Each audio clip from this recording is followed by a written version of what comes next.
What's up, friends? Welcome into a Monday edition of Rock Chalk Sports here on ESPN Kansas City and KansasNation.com. Our technical director is Elijah Schmidt.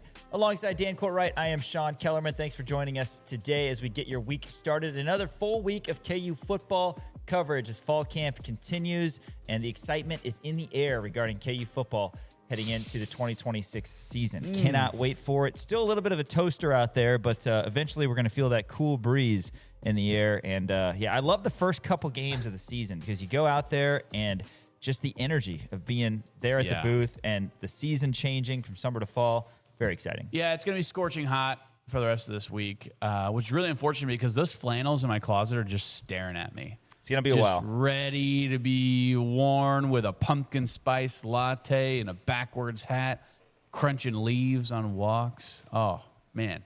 I cannot wait. Again, I'm not wishing the summer away, but at the same time, I'm ready for football season. Well, it's coming up very soon, and we're going to hear here in the opening segment from KU passing game coordinator Jim Zebrowski. Of course, last year served as the offensive coordinator. He won't be calling plays this year. That'll be Andy Kotelnicki, but he will be in charge of the quarterbacks, and that is a big job in its own right, especially a program that's still looking to officially dub somebody as the starting QB. So we'll hear from Coach Z here in the opening segment, and then we're going to hear from a couple of the guys next segment who spoke over the weekend. Big shout out to our one of our interns, Tyler Brewer, who went over and was able to get the audio of Isaiah Marshall and Cole Ballard at the football building on Saturday. Saturday's a little bit trickier from a scheduling standpoint, and I believe that's the only one that they have during fall camp. So Tyler made himself available and want to shout him out for sure. So we'll play Isaiah Marshall and Cole Ballard next segment. Following that, it is our Case of the Mondays segment. Not too many around the world of sports, but enough to get through, and we gotta fill you in. Yeah, all of them are sports things. I have a couple of soccer things on here, and I wanted to touch on the Kawhi Leonard thing. Have you been keeping up to breast on any of this Kawhi Leonard stuff? I have not been keeping up to date on it. I will say I remember that it was supposed to be like a done deal, and now it's just been dragged on. So that's the thing, and former Jayhawk Grady Dick is kind of up in the air right now in terms of like where he's going to go, what's going to happen, because they found yet another phony endorsement deal with Daktronics. Also, like he has a weird stake in like Rhode Island Football Club or something along those lines. It's really weird. I mean, Steve Ballmer is just trying to essentially get around the salary cap by getting these phony endorsements to Kawhi Leonard and paying him millions of dollars to not do anything for Daktronics and different things along those lines. The NBA is involved in this. They're trying to see like what kind of punishments, even if there is punishments for stuff like this. I don't know. The whole thing is a absolute disaster going on right now. And it's holding up the trade, right? Yeah, it's holding up the trade. Yeah, if you go to Wikipedia, which is one of the best sources of information, as everybody knows, it is. He still plays for the LA Clippers. Yeah, he still plays for the LA Clippers technically because it was something along the lines of like I think the Toronto Raptors, like the NBA said, hey, if you take on Kawhi Leonard, you'll be punished. And so the Raptors were like, all right, hands off. Right. And the trade is still up in the air, still yet to be done, but the Clippers are trying to get rid of Kawhi Leonard. And meanwhile, Grady Dick, like during the basketball tournament out of Wichita, Grady Dick was out there at Charles Koch Arena watching Jayhawks hoops, and I put out a picture that said like current LA Clipper Grady Dick, and Henry was like, I don't think it's done yet. Like there's still some stuff. I mean the trade got done, but then it was like, well, but maybe it's not because Kawhi is doing shady stuff around it. So we'll break that down in Case of the Mondays. But shout out to Pablo Torre. Pablo Torre finds out. It is very weird because, again, you've got players whose livelihood depends on this. And again, Kawhi Leonard, he's not a guy that's been in the news for anything bad like his whole career. He's 35 years old, so kind of strange. But anyway, we'll fill you in on that in our Case of the Monday segment. Following that, we are going to bring on Nick Springer from the Kansas City Sports Network. He will talk KU football and give his thoughts on how fall camp is going. Also going to hear from head football coach Lance Leipold a little bit later in the show. He spoke this morning over at the Anderson Family Football Complex. Update on how the first week of fall camp went. And then we're also going to hear from Coach on Friday, not only at the press conference, but also at the KU kickoff at Corinth Square. How about that? Football season is almost here. Jayhawk fans, you can join us for KU Kickoff at Corinth Square, presented by Central Bank. Shout out, by the way. This Friday from 6 to 9 p.m. in Prairie Village. You can meet KU football coaches, players, and special guests. Plus, enjoy food from local vendors, tons of family-friendly activities, and plenty of Jayhawk spirit. Bring the family, wear your crimson and blue, and celebrate the start of another exciting Jayhawk football season. KU Kickoff at Corinth Square, presented by Central Bank on Friday night. Want to make sure that we get that out there. I'll be out there. Should be a lot of fun. Yeah, I would say we'll be out there. Should be an absolute blast. Yeah. Get to hear from the head coach, some players Hopefully as well. some cloud cover. Hopefully some cloud cover. If I'm not mistaken, the last few years I think have been a little rainy or maybe just not the best weather. But, it should be a ton of fun. So be sure to get out there to Corinth Square. Like you said, it's brought to you by Central Bank, a great partner here at Kansas Nation. Hey, and if you see us out there, say hi. And then we've got the final segment, not the final outlook. We've got 3 more opponent outlooks. Are we going to do the Chargers again? Are we doubling up? I don't know. It's weird. We probably should. No, we probably shouldn't. haven't talked about the San Francisco 49ers, of course. So we've got the San Francisco 49ers in our Kansas City Chiefs opponent outlook, which indeed would be our final opponent outlook for the Kansas City Chiefs. It's week 16, but a couple divisional opponents close out the Chiefs' schedule. So we'll look at the Niners. Again, a really tough schedule for the Chiefs, but cannot wait for that, man. I'm so pumped for football season. I know we talk about this all the time, but you've got college football coming up. September 5th is the first Saturday of the college football season. Are there games before that? I don't believe KU plays on the 4th, so I think there's a certain number of games that are on the 4th, but I didn't know if there were any midweek games. Week 0 is August 29th. Of course, you got North Carolina, TCU. Look at that. That'll be a fun one. San Jose, USC, NC State, and Virginia. Are all those games across the pond, or which ones? North Carolina, TCU is across the pond. Okay, so whoever loses that game, that may determine if KU beats TCU or not. Oh, God. Because if TCU loses that game, then they're going to go 2-10. I mean, and but North Carolina's going to lose that game. Yeah, that's very true. That's not crazy. So, yeah, for whatever reason, teams that go across the pond week 0 and lose, their season completely falls off the rails, and who knows what's going to happen. But, yeah, week 0, man, how did I forget? We need to stop talking about September 4th being the start of college football season, because 19 days from now we will have college football on a Saturday. And you're not even considering the fact that we're already in it. The Hall of Fame game happened. The Hall of Fame game already happened, and coming up this Sunday, there's football. You're going to see Justin Fields out there. I know. Playing football. He looks good. And we're probably going to see Jalen Daniels play football as well. Probably will.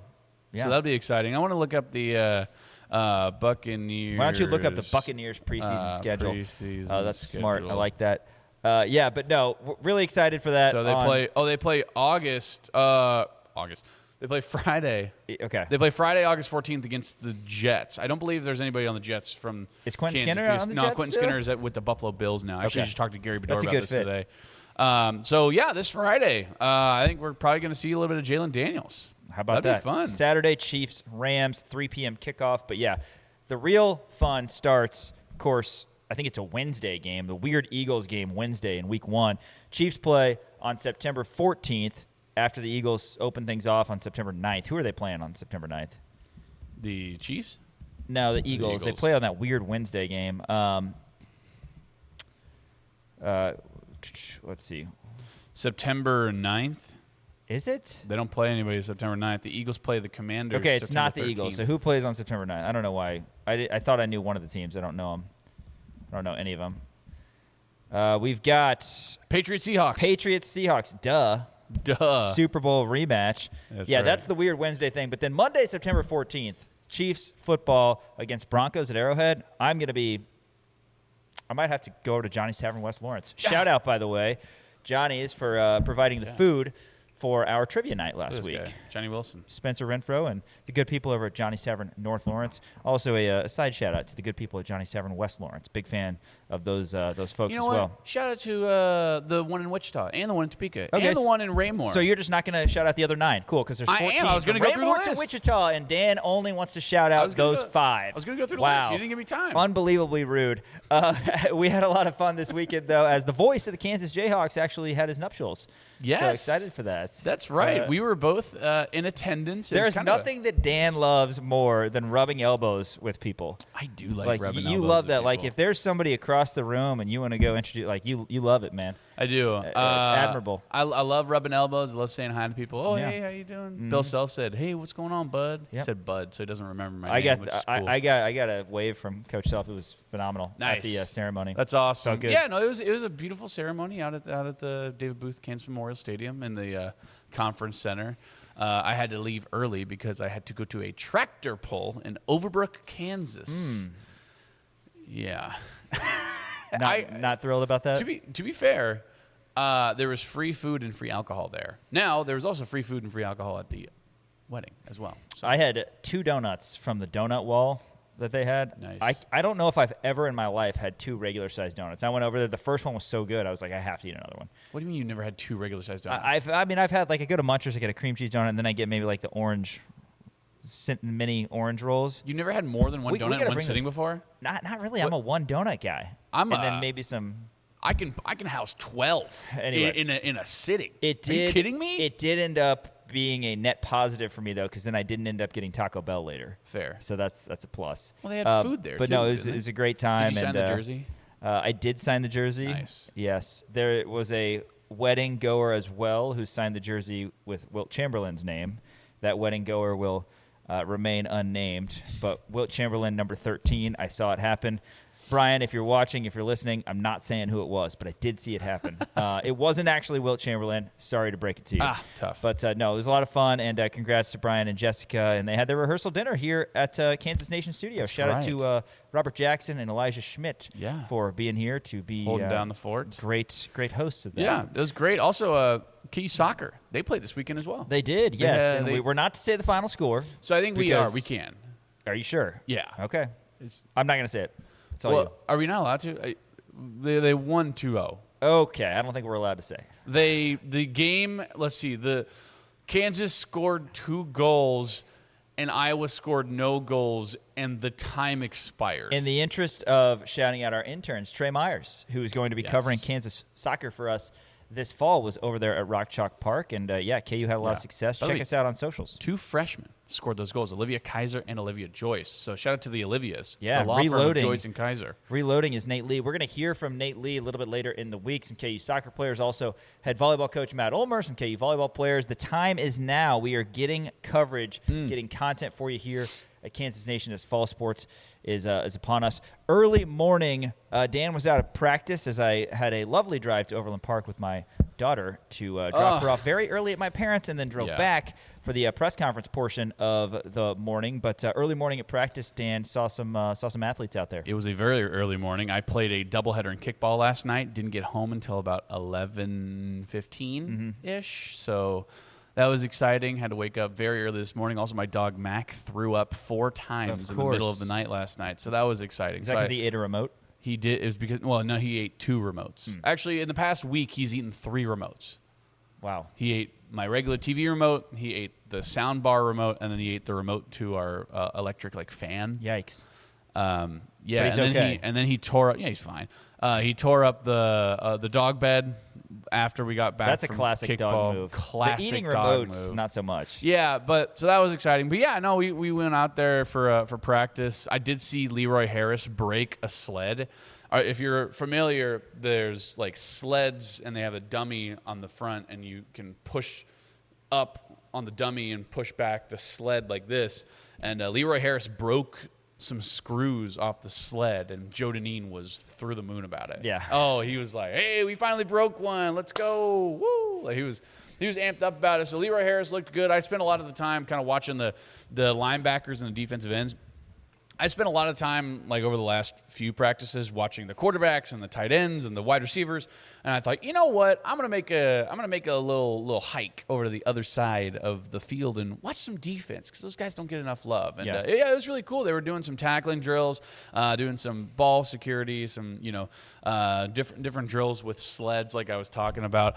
I will say Quincy Davis looks really good. Malachi Curvey looks really, really good. Oh my God, and, I was over there with Malachi Curvey talking to him today, and we're gonna have that for you later in the week. But he walked in, I'm like, oh my God, this is just his second year on campus. I mean, KU football didn't have players that looked like that. I mean, you talked about Harris, and we've been pumping him up all off season, and he certainly looks the part. He's as fast as anybody on the team, as strong as anybody on the team. But Curvey, a guy who is going to be a depth piece this year in the linebacker room, he walked in. I'm like, wow, this dude is huge. Well, it's not even that. Like, we talked to him last year, and it's like, no offense, but he wasn't really anything special. Like, at least from when you looked at him, he was a little bit lanky. He was tall.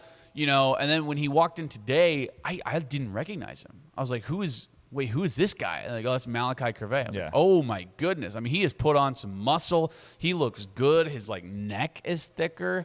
Like he looks like a legit Big 12 starting caliber linebacker. And you know who else people are really high on, it seems? Jibril Al-Amin. Yeah. I mean, David Lawrence and I were talking after the press conference today about, the last time Kansas had this depth, seemingly. Now, we're getting really excited. That's what we're going to do. But in the linebacker room was probably the Orange Bowl team, literally, where you had Rivera and Mortensen and Holt.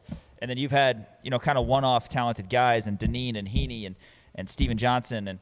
And, you had Nick Reed was maybe the best linebacker we've had, and he was before the Orange Bowl guys. But you haven't had a group of guys. And Jibril Al-Amin is somebody who came over from Marshall, and he has put on 20-plus pounds, and, he's going to have some sort of role. It's not going to be, no disrespect, a situation where Ezra Vidral has to come in and play important downs for Kansas. So, and you're also not necessarily going to be relying as heavily on one or two guys. Last year, the linebackers in the Kansas room, they were relying so heavily on Bengali Kamara and Trey Lathan, and now it feels like there's a lot. It's more than just two guys. Yeah, it's more than just two guys.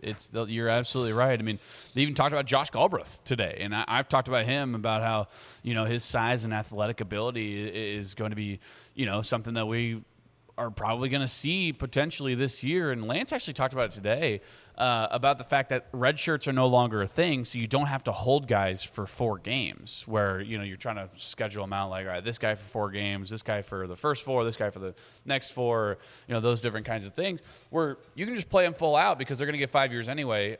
So, yeah, I think it'll be interesting to see kind of how some of these freshmen start to get, kneaded into the dough that is this Kansas football team, I guess, in their first year, right? We heard, Naquan Carter is potentially going to be a guy who gets some meaningful playing time in his first year, and that's what some of the coaches said, which is honestly a little shocking to us, right? I mean, you're hearing about Josh Galbraith, you're hearing about a lot of these younger guys who are probably going to get a little bit of work done. I mean, Corbin Glasgow is a name that comes to mind. Speedy, quick guy. I mean, talk about a special teams juggernaut that he could potentially be, just in terms of the return game, and even if not the return game, like kickoff and punt and, being a gunner down the field. Like, those kinds of things are so important, and it's important to get those reps, especially early in your career. Well, DL was talking a lot about Tyron Parker, pride of Topeka, too, and how fast he is. So much to get excited about with Kansas football. You did mention soccer. We want to get that in. They had a lot of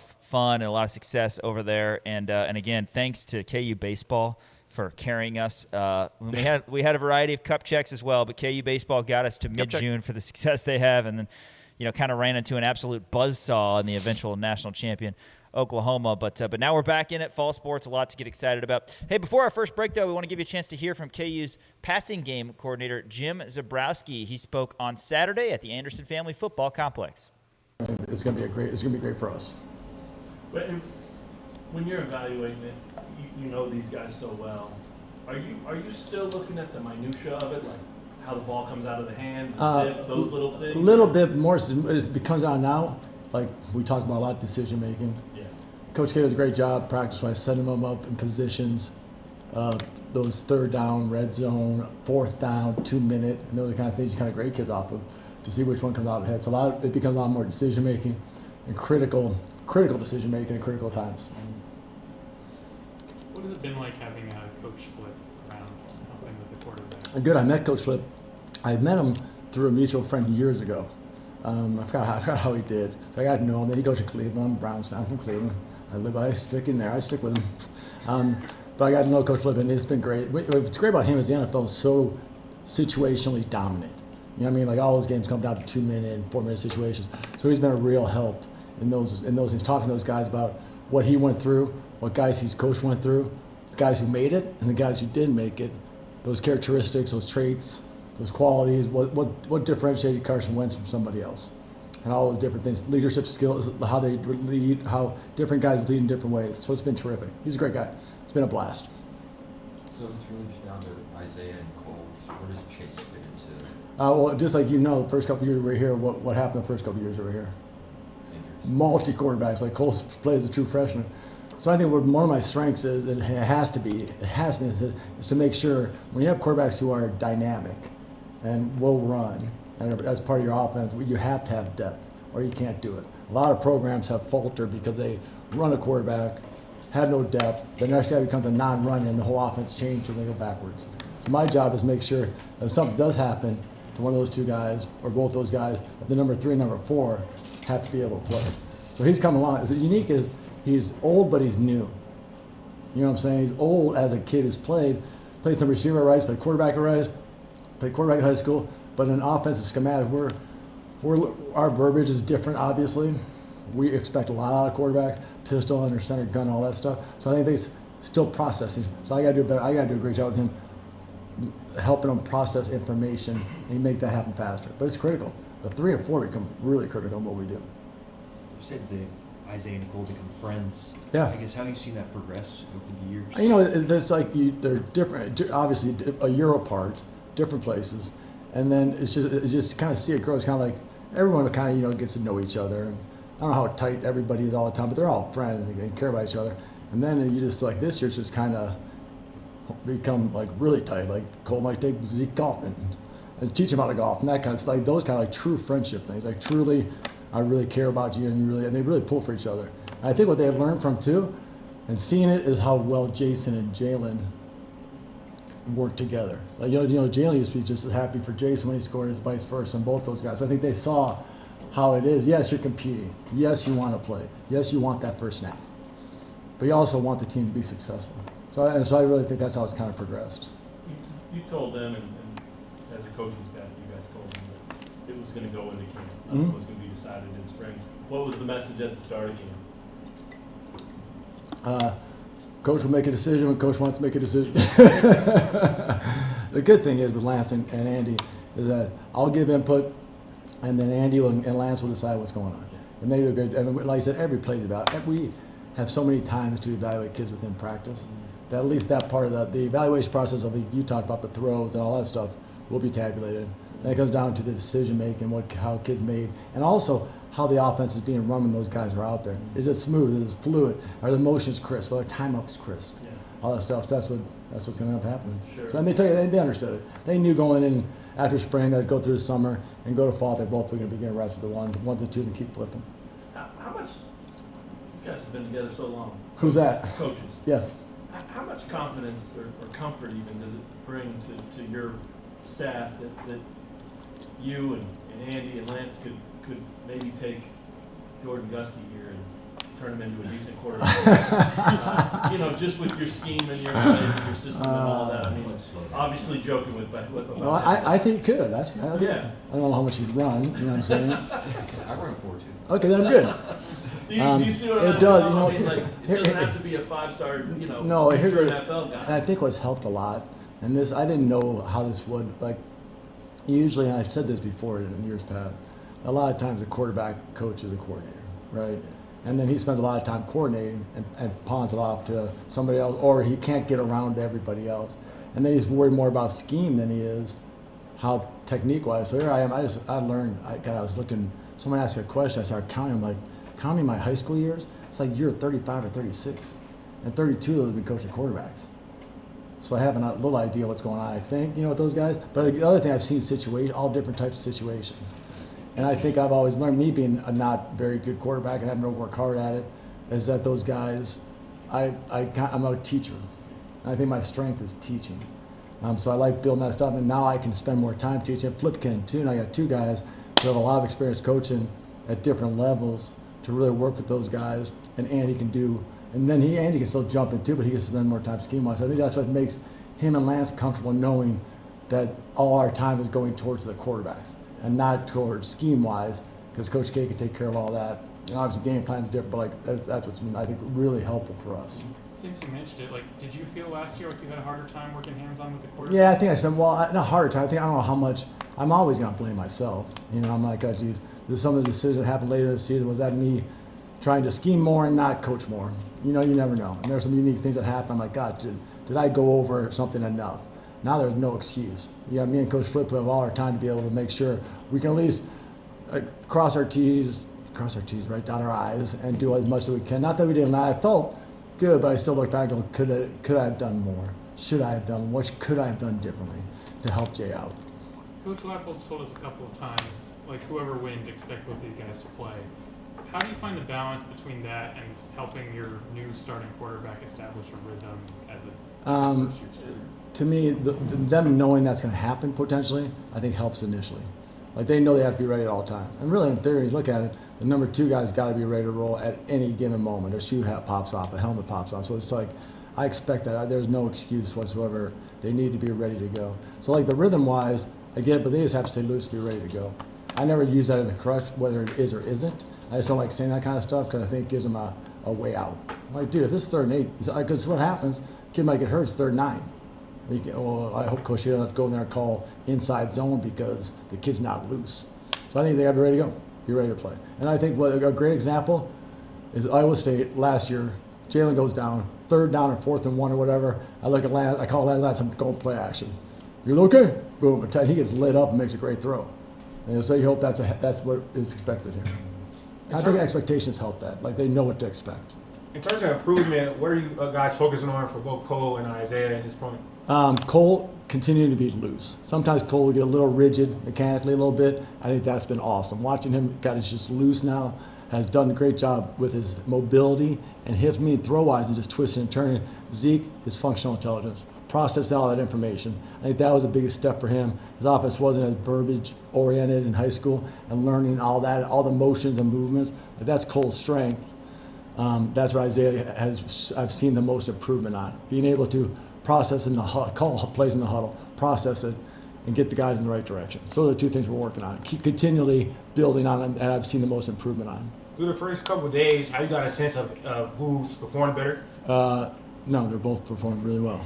Awesome. How would you They really have. I'm telling you, you know how it is. One guy makes a throw, the other guy wants to make a throw. Exciting, kind of like that. So it's been really good. Honest to goodness, it's been awesome. How would you describe Isaiah's leadership style right now? A little more quiet, more of a. He has a presence. So when he gets out, the kids still know, but he's more not as stern as Cole is. Cole's got a little more of that. Even when you guys talk to him, you know what I'm saying. But I think that he's more leadership style. So we're trying a little bit with. You don't have to be a yeller like talking to Coach Flip. Not every quarterback in the NFL is a yeller, screamer, I'm gonna rip your fanny on the sideline after a play. So trying to figure out and trying to talk to Flip too about the different styles that he's seen. So Zeke's more of a see it talk, the way he talks to him and looks him in the eye and that kind of stuff. More that kind of. I hate that by example. It's more or less how he looks and the confidence he shows. It just kind of oozes out. Hey Jim, I know you guys don't really care about the outside noise, but I don't need to hear the outside right. noise. I'll tell you then. There's tell me. no one expecting anything from either of these guys. Outside. Really good. Do you like hearing that? I Does that do. help? I Yeah. do. That's right in my wheelhouse. Yeah. That makes it even more fun. Right. Yeah, I can see why. Obviously, like, hey, well, one kid's played a little bit, the other kid was kind of a runner type dude and got in there and played. Well, we'll see. Yeah. Jim, I know you Well, I have hope that's one- good. I hope they. That's great. That's a great. I'm with. Go get them, fellas. I know you guys haven't put on the pads and done the hitting yet, but can you tell things from what you're seeing now? Yeah, from those two. Yeah. Yeah, well, I think not in that part. You have to take from what you've seen game-wise, and then work from that. Where Zeke's pretty dynamic, obviously more of a slasher. Cole we got in Cole. Cole started to. They kind of learn from each other. So Cole's kind of seeing Zeke 11 starting to learn more. Hey, I can't just try and truck. I got to. And then they both have to be smart running. Like we talked about, you can't take everybody on. So kind of like learning that from both parts. But you see, we do a lot of make you miss type drills. So at least you can see the movement and the agility. The thing, and then you put kids. We still put our quarterbacks through blasters and all. You've seen that. You see that. That's the closest we can get to. Because obviously the fear we all have and I have is like you just making sure we have great ball security when the game starts because those kids never get hit. It's like what every quarterback coach fears. Like just going like, you never see. Well, the good thing is I've seen them both get hit. And we know that, hey, worked out Cole, there's a couple things that happened, and that's the biggest thing we're working with him. Any spare time we have is, hey, we got to make sure we're really strong with the ball. A few times we're like, we just can't afford that. So I see the movements, not so much obviously. I know they're both physical. We just got to be smart with them and show them different ways, show them film, and kind of learn, teach off of that. After recruiting him over a long period of time, what's it been like having Jalen Mason here the last semester? Good, that's giving me a chance to. What's helped with Flip and what's helped with us is trusting Flip so much that I can kind of work with the young guys. And I don't mean Chase Young, but young to our program. So I hope you guys understand what I'm saying when I say that. It gives me more time to deal with them because I'm telling you that's a huge learning curve. Right? Especially what we do offensively, verbiage-wise, and cadence variations, a lot of things that they've never done in high school. So it gives me a lot of time to spend with them because I know Flip will do a great job if we split up practice, get more reps. So it's been fun. It's been a great. It's my wheelhouse teaching, man. So it's been a lot, and we've been able to spend a lot of time with them. Matt alluded a little bit to the outside noise. I know you said you haven't saw a lot of it. One of the other pertinent ideas is that if you have like two quarterbacks that you can't decide like who's the best, you kind of have like none. What would be your response to that, to any fans thinking of that? Well, I think there's two.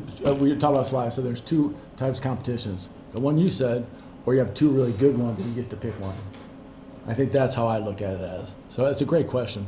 But I think there's some competition where it's two guys like we have to pick one. And there's two guys like I really like both. We really like both these dudes. Whoever gets it's going to make us really good.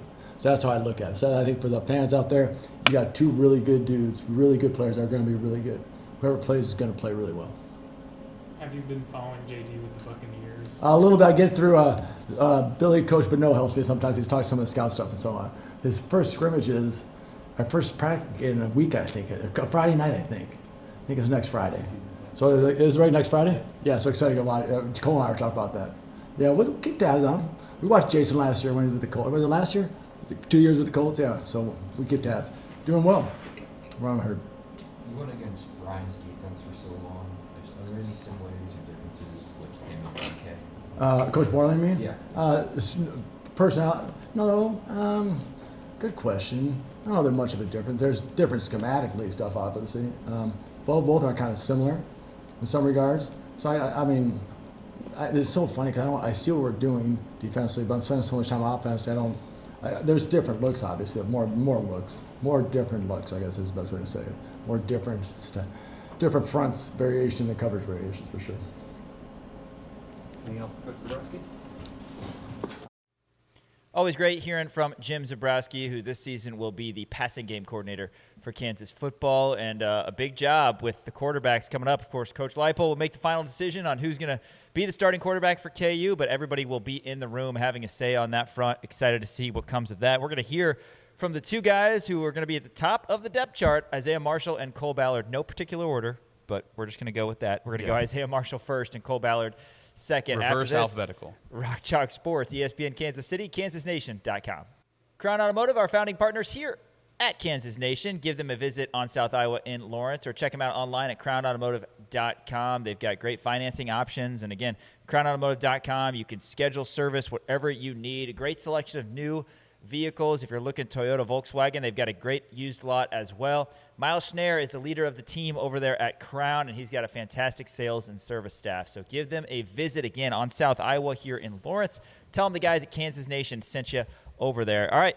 Just heard from Jim Zebrowski last segment, and now we're going to hear from a couple quarterbacks. This is a big story. It's going to continue to be a big story for the next 3 weeks or so. Isaiah Marshall and Cole Ballard, the top two quarterbacks in the room for Kansas. Let's hear from Isaiah Marshall here first as he spoke to the media on Saturday. Hear from you, though. I would say it's more of a presence thing. Like, I feel like if I do speak up and talk, then it's more like I feel like they from the team they know I'm more serious and it's more demanding because I'm not always outgoing, vocal, but it's times where I know I need to be and that's when I'll do it so they'll know. And then it's definitely for lead by example too. So it's both, but I feel like when as soon as I do speak up, the team knows I'm serious about it. So Thank you. Having the chance to work with a lot of different people, get reps with different units on the offense, who's impressed you so far on the offense? Najee Cox impressed me. Tate Nagy for sure. I mean, I feel like everybody has. I'll be honest. Yeah, like they're all making plays out there for sure. Bryson Hayes, yeah. What kind of addition has it been having Coach Flip on the staff? It's been great. You know, he's a pro guy with experience. So I like every day I learn something new from Coach Flip, and it's great. I love talking to Coach Flip. Coach Z and also Cole have talked about the friendship that you and Cole have built over the few years. Can you talk to me about how you guys built that relationship, even though you guys have been competing for so long? Yeah, I would say I feel like it just starts off with just knowing, like, at the end of the day, it's the team goal. So me and Cole have no type of hate for each other. It's all love. From the first day I came, it's been open arms from Cole. So I would say, and we've been doing nothing but building that love and that friendship. So, I mean, it's been great. I talk to him outside of here a lot. So it's just because at the end of the day, we know it's what's best for the team. It's team goals. But, yeah. Coach, talk about one of the things that you're looking to improve this camp was like your processing. That's Isaiah Marshall when he met with the media on Saturday. And now let's hear from the redshirt junior Cole Ballard, who spoke as well to members of the media. You know, it's been good. It's exciting. We're out there competing. You know, being around new guys. I feel like we really picked things up from the summer well, and we just continue to do it well during the fall. So it's been fun. Tell me about your mentality during this quarterback battle. Just how do you try to go into every day of practice? You know, just taking one day at a time. And at the end of the day, like all three of us, we just want to win games. So whoever that is, like we all have each other's back, and we're all going to be there for each other. Coach said you and Isaiah have built a sort of a friendship throughout the years here in this competition battle.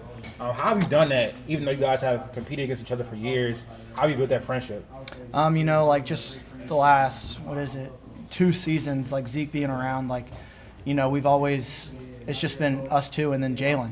So just being able to pick his brain, like when he's on the sideline, like, hey, what'd you see there? All that kind of stuff builds up, and then like we hang out outside of the building, like we know, like, for this team to be successful, we're both going to have to play. We're both going to have to play really well, good football. So just being able to be there for each other, I think, is really big. I've seen you out there. I know you're a golfer.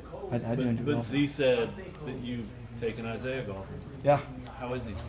He's learning, but he's willing to learn, so that's Was fun. it you that dragged him out, or was it something he wanted to do? So we had talked about it, and then he came in the locker room after the lift. He was like, hey, when are you golfing? I was like, oh, I'm golfing tomorrow. Like, you want to come? He was like, yeah. And so our goal is to go play with LeBron one day. So since LeBron got into golfing, so if we can never do that, that'd be awesome. I love it. On the field is where do you think you progressed the most this offseason? I would just say in my leadership, you know, like being able, like Jalen's not here anymore, so somebody has to be able to step up. And I think all the quarterbacks have done a really good job just of leading and doing the different things. And then just like my decision making and understanding the offense, like that's such a big part. And Coach K has done a really good job of explaining the why of why we do things. And I feel like that's really helped me excel. He just talked about the improvement he wants to see from both of you, and with you, he says continuing to be loose. I think it's physically, right? That's Yeah. what he's talking about. Can you take us through that? You know, like just sometimes you can just revert back to old habits, and it's just continuing to work on being loose, having a fast arm, and just being decisive with decisions. You know, like when you're on time, it's a lot of fun, and when you're not on time, that's when you can get a little rigid and you're not seeing things as well as you want to. So I think that goes into preparation, just being ready every day. It's not back, hips as much. That's not necessarily. That's what it means to me. That's what loose means to me. But No, I wouldn't say so. I think Okay. that's one thing Coach Z has done a really good job of, and he preaches all the time. It's just like loose, being sudden, your hips being really good, and I think that's something that's helped all of us out throughout our careers here. So. People talk about you and they say the leadership comes naturally to you. Does it feel that way to you? Do you have to make concerted effort to do it? Or? It does. I feel like I've had a lot of really good mentors throughout my career, and people that I've been able to watch and really study and see what they do leadership-wise. Like my high school coach, Jake Gilbert, really took me under his wing when I first got there, and he kind of saw something in me that I didn't know I had in myself. And then getting here, like people joke all the time, like I said 5 words my first fall camp. Like I was not very vocal. But I knew I had it in me, and Coach Sleeve knew I had it in me. So continuing to just get it out of me, and then as soon as I got comfortable being around the guys, like it's just something that comes naturally. Just being able to watch those guys and see what makes other people great leaders, I feel like has helped me. Is there a moment you remember, because you said you're quiet at first fall camp, is there a moment you remember where it sort of changed for you, when you started to feel more confident in putting yourself out there? I would say just the competence part of being a leader, like showing you can go out there and do it. I didn't have a lot of that coming in, and then just going out there every single practice and being able to show my teammates that, like, yeah, I do belong out here. I think that was a big part and allowed me to be more comfortable. What's been your evaluation of how the competition has gone so far? Do you feel like you're leading it? I feel like, like we're competing every single day. There's not there's not really a leader. Like we keep going out there and we compete, and we split up reps so well in this program that like everybody gets an opportunity to compete. How do you feel like having that healthy competition has only maybe elevated your game in the end? I think just us being able to communicate is really important. Like me and Zeke can come back on the sideline afterwards, and he can ask me like, "Hey, what'd you see there? Like I saw something different." Just that communication really helps, and like just being able to have fun with it. Like we're both in the meeting room, like we like to have fun. We're making jokes, but we're still serious and we're in there to learn. So I think that friendship is really important. He said he hasn't seen it, but you guys are college students, and maybe you're a little more on social media and stuff than he is. But I think outside, nobody's really expecting much from either of you guys. Yeah. Whoever wins the job or KU's quarterback, period. Do you like that? He did. He lit up. He smiled when he heard that. Yeah, Does that add anything to it for you? I mean, yeah, like your back against the wall is the best place to be, and that makes me excited. I stay off of social media. Nothing good can come from it. I learned that a long time ago with my dad. So I mean, just staying away. What matters is inside this building, and if we believe in each other, then the sky's the limit. You got a new center with Kaysen. What's kind of the relationship process or like building right with someone new and making sure you guys are on the same page? I think it just starts in the off season. Like, you're going out to get dinner with them. You're doing different things to get to know the person first, and then you get to know the football player. And I think that's really important, and just our communication every time, like, hey, that snap was a little low, and he's like, all right, bet, like, we'll get it fixed. So there's no hostility there. Like, he'll tell me something, like, if he sees something that I don't, and I'll tell him stuff. So just being able to have conversations with him and knowing the person, not the player. What's the person Kaysen like? He's a good dude. He likes to have fun, like just super loose, like just go with the flow. So he's a good time to be around. You've had the chance, obviously, getting a lot of reps with a lot of different people so far this fall. Who's impressed you on the offense, maybe? Anyone you've been particularly impressed by? We have a lot of playmakers, which I'm really excited about. I think all the receivers have done a really good job. Keaton, all of them are different. They all have their different things they do good things with, but Keaton going up and getting the ball. Nas the same way. Nas can turn up ground like I've never seen before. Nick, just his awareness and how smart he is. Cam, like going into a second year in the program, like how he understands the offense and what he does. Tate used to play quarterback, so he kind of sees things from our vision, which is really nice because he can get open, he can find those spots. And then the running back room, I think, has been phenomenal with Yasin, Dylan, Dupree, Corey, like all of those guys, I think have done a really good job.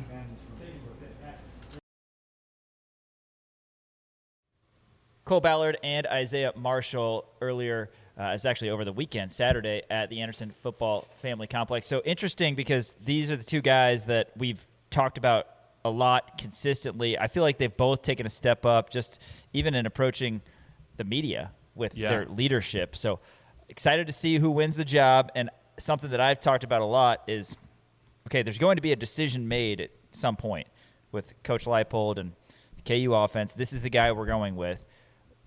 The other guy needs to keep the pressure on. And I love what Chris Simpson said a little bit earlier today, too, about how you're either the hunter or you're on the hunt. And that's how it needs to be constantly.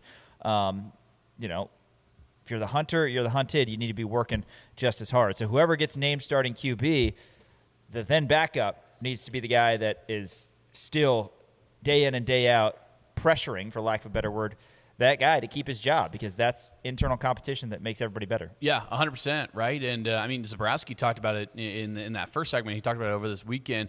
Matt Tate actually asked him about, what we always say, where if you have two quarterbacks, that means you have none. And he said that's not really the case. He said KU has two quarterbacks that they really like, and they get to pick one of them, and they think one of them is going to make them a really good football team. And, eventually there is, like you said, going to be a decision made. I don't think Kansas is going to be running a two-quarterback system, at the end of the year against Oklahoma State. But we'll certainly see both of these guys relatively early, because there is going to be a little bit of a curve of like, all right, who is going to be the number one guy that you can absolutely rely on? And I think we're seeing really good stuff out of both of these guys. We're out there at practice watching them throw. I think Isaiah Marshall's arm has gotten a lot better. I think Cole Ballard, when we see him in the running drills, we're not allowed to film them, but when I look at it, I think that he looks like a really good runner to me. Kind of, he could be what you would label as a, quote, dual threat style of guy. He's not a Peyton Manning where he just sits in the pocket and launches it up and says, screw it. Reggie Wayne's down there somewhere. You know what I mean? He's like he can get on his feet and make plays on the outside. So I think both these guys are really taking that step up, and I think the competition has been good for everybody involved because that's just going to push each one of these guys to be that much better and kind of act as though that they are that starter. And I think that's important too. I mean, they talked about that, about how both of them are like, hey, we go into practice every single day thinking that I'm the starter, whether it be Cole Ballard or Isaiah Marshall. They both say, I'm the starter, so I'm going to act as though I'm the starter. And sometimes it's tougher when you have guys running with the ones as opposed to the twos and vice versa. But at the same time, I think both these guys have that kind of confidence that, exudes from a starting caliber quarterback in the Big 12. Yeah, and it's interesting because we do talk a lot about that and how it is a competition and how, there's a lot of programs out there that have their quarterback set in stone. It's decided. But these are guys who have been in the program for a while too. So it's not like you've got a couple transfers dueling it out. Like these are third-year guys who know what's expected, and I think that's a good thing for KU football. So we'll see moving forward how that competition continues to go. After this, though, it's our Case of the Mondays segment here on Rock Chalk Sports, ESPN Kansas City, kansasnation.com. Hey, make sure you follow us on socials at the Kansas Nation, Twitter, TikTok, Instagram, and YouTube. Kansas Nation on Facebook as well, and, of course, kansasnation.com. The Hawk Talk schedule with Lance Leipold was actually released a little bit earlier today, and the first one's going to be Monday, August 24th. So, of course, that will be the week prior to game week, August 24th, and then you'll have the game week initial Hawk Talk on August 31st. You have 3 Mondays, 24th, 31st, September 7th, and then you've got a bunch of Wednesdays after that. So keep that in mind. But again, the full schedule, you can check out kansasnation.com for that or find us on socials. Dan, let's get into this Case of the Mondays segment. We talked about this a little bit in the open, but Kawhi Leonard, what a weird deal this is. Weird deal this is. So Los Angeles Clippers forward, former or current or now maybe potentially free agent, Kawhi Leonard is stirring up a little trouble in the NBA world. So if you remember, I want to say this is about a year ago, Kawhi Leonard, so Pablo Torre does an excellent job of essentially scouring FOIA, right? Freedom of Information Act, where he goes in and finds different things, like different pieces of paper and things like this, weird stuff that tries to get buried. He does a great job of finding these things and bringing them to light. He found out a bunch of stuff about Bill Belichick's girlfriend at the time, getting a bunch of LLCs and different things like that. He also found out that Kawhi Leonard had a fake tree planting business where they were funneling him essentially millions of dollars to essentially do a little kind of skirt around the salary cap, if you will, right? And he signed with the Clippers, got paid a decent amount of money, but they wanted to pay him more money, but they were above the salary cap. So they said, you know what? We're actually going to create a fake tree planting business. There was like a green banking company that planted trees, and turns out that was a complete scam just to funnel more money to Kawhi Leonard, to give him more money to stay under the salary cap. And then now it's coming out over the past 3 days. Pablo Torre found this out again, that he had a sponsorship with Daktronics, who creates scoreboards. And I want to say, they made the scoreboard that's right behind us for KU. They were funneling him millions of dollars as well for endorsement. My question to you is, how many commercials have you seen Kawhi Leonard do? Yeah, not very many. Not very many. Yeah. I would say maybe none at all. Yeah. I don't think I've seen really any whatsoever. So Pablo Torre found this out, and now the NBA is investigating now. So Torre, he interviewed someone identified as a, quote, anonymous high-level source under contract for Intuit Dome, who alleged that the sponsorship deal was, quote, 1,000% a way to circumvent the salary cap. It was funneling money to from the Clippers through Daktronics back to Kawhi Leonard. If this is the case, this is some serious stuff. And I understand Steve Ballmer is a guy, he owns the Clippers. He's a guy with a lot of power. And I know the NBA loves having Steve Ballmer be that guy of the second-rate team in the LA, trying to drum up more, better things. And obviously they built this new dome, and they have the wall of fans or whatever. But this is serious stuff. This should be, I saw Stephen A. Smith talking about this, and granted, I don't love being like Stephen A. Smith was right, but he's probably right about this.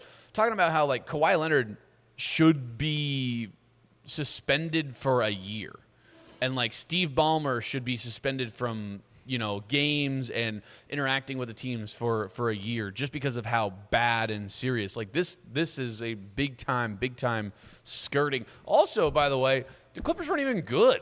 No. And Kawhi Leonard wasn't even good. Well, I wouldn't say that. Not this past year. What were his numbers? I guarantee he had good numbers. He's a beast. He had 28 points a game. You're right. All right, he had 28 points 28, a game. How many games did he play? 65. That's pretty good. Hey, that's fine. the line, right? 65, 28, 6 boards, 4 assists, shot 51% from the field.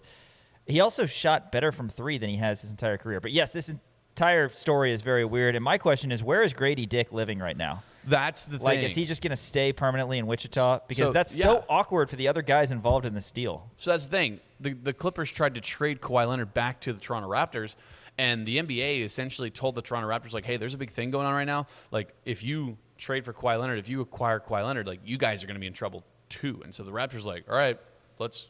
I mean, they're still going to want him, but yeah. Oh, absolutely. They're going to want him. But, like, the whole thing is crazy. Now the Raptors are involved, and Grady Dick was involved in the trade over to the LA Clippers, and now that whole thing is up in limbo. And from what I understand about this is essentially if they do get in trouble, what's going to happen is the whole trade is going to be negated. All those guys have to pack up. I'm pretty sure, like, they had guys in this trade that were sitting on the bench for the LA Clippers this year during Summer League. And now they're just going to have to go back to Toronto. Like, Grady Dick's going to have to go back to Toronto, and Kawhi Leonard is going to become a free agent. Like, he's not going to be allowed to play for the Clippers anymore. Yeah. So, I don't know. This whole thing is It's going to be like when LeBron tried to trade Dalton Connect, and then that didn't go through because of the Mark Williams situation, and then Connect came back to the Lakers. I forgot about that. And, yeah, it was a mess. But, yeah, we'll see how that goes. We want to keep the sponsorship theme rolling, though, as GEHA Field is no longer a thing, man. Yeah. So apparently they're no longer going to be a sponsor of Arrowhead Stadium. It's just going to be Arrowhead Stadium, which is, I mean, you feel like there's a lot of money left on the table with that. Yeah. By the way, how many times in your life have you referred to it as GEHA Field at Arrowhead Stadium? I tried to do a good job. I try to give sponsors their due, but yes, not very often. It Not still very was Arrowhead. I've also referred to it at times as Kansas City Stadium. Ah, of course, During right. cup check.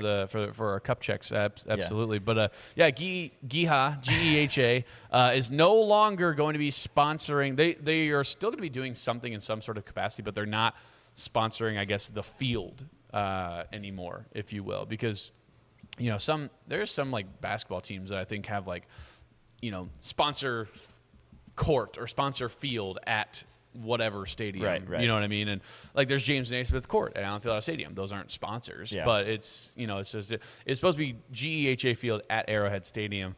But now it's just going to be known as Arrowhead.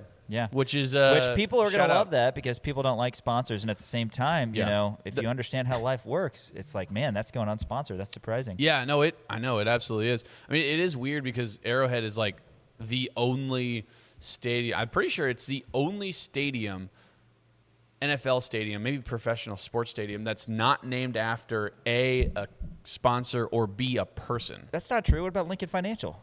That's touche. That's really funny. That's that? A good joke. That's a good joke. I didn't laugh hard enough. That's a good joke. Good joke. But yeah, no, that's true. Like it's just Arrowhead. Like it's not named after a person because like there's like RFK Stadium, or I guess formerly RFK Stadium, and Jack Trice Stadium, obviously in Iowa State. That doesn't really count, but Kauffman Stadium would come to mind. Yeah, but there's a lot of there's a lot of things there's a lot of stadiums that are named after sponsorships or different things. MetLife, there's Soldier Field, but those are named after people. So I think it's World War I Memorial Soldiers. I have no idea. But Arrowhead's not named after anybody. It's just Arrowhead. Yeah. Shout out. And Shout then out more sponsorships here on Case of the Mondays. Yes. I wanted to talk about this. This is awesome. So there's a Peruvian soccer club that put 1,000, yes, you heard me right, 1,000 sponsors on one jersey. We have a picture of this, Elijah. If you can pull that up. It's the soccer jersey. Deportivo Municipal. They sold local sponsorships for about $60 each after relegation, and that generated enough revenue to help overcome its financial crisis is what they wound up calling it. But if you're listening on ESPN Kansas City or listening on the audio side of it, I urge you to go look this up. It's insane. It's like checkerboard, and there's literally 1,000 sponsors. Not big enough to even get recognition, man. But I guess what, it was $60 is what you said. Yeah, that's what I'm saying. Like, I had $60 burning a hole in my pocket. Like, I wanted to just like, how cool would it be to put a Kansas Nation logo on a Peruvian soccer jersey? That's $60,000 for them, by the way.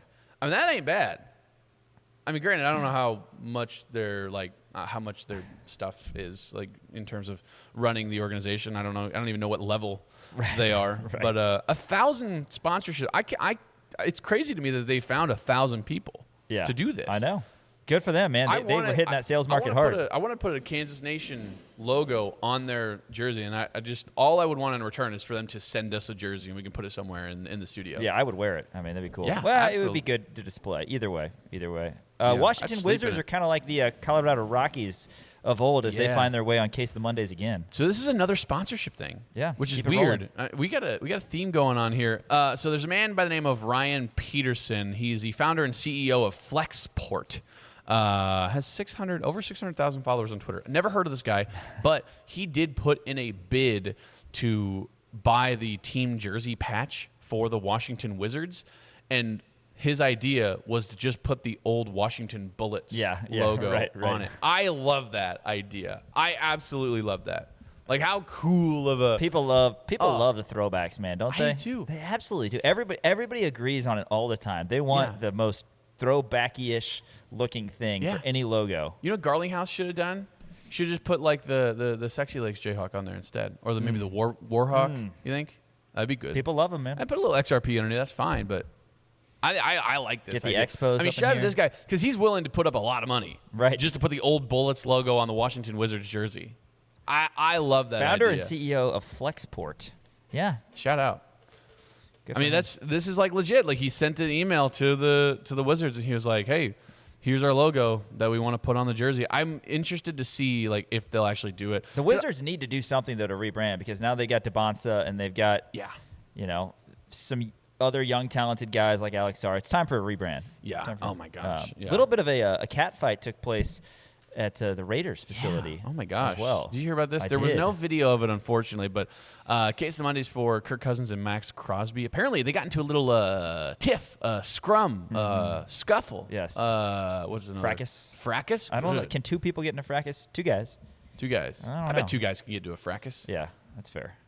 Fight. Anyway, I would take Crosby in this. Crosby against Cousins. So apparently what happened is that Max Crosby came in and I guess hit Kirk Cousins' throwing arm, and Kirk Cousins, I guess, got up in Max Crosby's face and was like pushing and shoving him. I like that. Yeah. Shout out to Kirk O'Chains, right? Man. I mean, give a little pushback on Max Crosby. I love that. By the way, Raiders head coach, this was 2 days ago, said Raiders head coach Clint Kubiak, former wide receivers coach for the University of Kansas, Clint Kubiak, told reporters that Kirk Cousins and Max Crosby are being held out of practice, and that was on Saturday, for violating team rules about fighting. They needed to talk through their feelings. Needed to talk it through. Shout out to Kirk Cousins. I mean, if you're going to, if you're Max Crosby, you can't let Kirk Cousins come up to you and, Kirk Cousins is just a classic locker room cancer, though. Yeah, is that right? Well, he did. You joke, but he did have that weird one-off thing where he told the media it's not his job to teach Michael Penix Jr. Yeah, that was weird. Which he's got a little edge to him. I like that. No, I like it too, man. Shout out to Kirk O'Chains. That was fun. All right, last one here. We have a video for this. Case of Mondays for J.C. Maranhão. Yeah. Maranhão. He's a Brazilian soccer player, wound up scoring a goal for Brazil and jumped over the barrier. Did you see this? This is unbelievable. We have this video. He jumps over the barrier, and apparently there's just a pit of death. Right? Where this? What is that? Can we go ahead and play this video? It's the most unbelievable thing I've ever seen.